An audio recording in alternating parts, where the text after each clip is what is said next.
Hello everyone and welcome to the channel. In this video, I will show you exactly how to get free unlimited Google Drive cloud storage. You should apply for a C Backup account for most. Launch the C Backup software on your computer and sign into it. On the storage tab screen, you can choose Google Drive, OneDrive, or Dropbox as long as you have the account credentials and want to combine them together.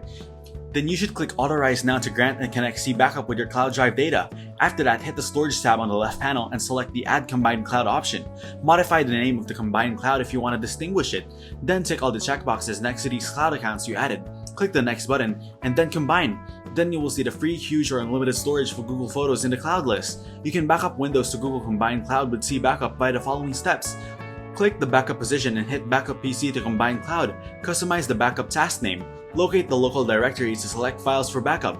Finally, click on the Start Backup to backup Windows to Google Drive easily. Thank you everyone for watching. Hope you got some value. Make sure to like the video and subscribe to our channel. Leave a comment down below. See you in the next one.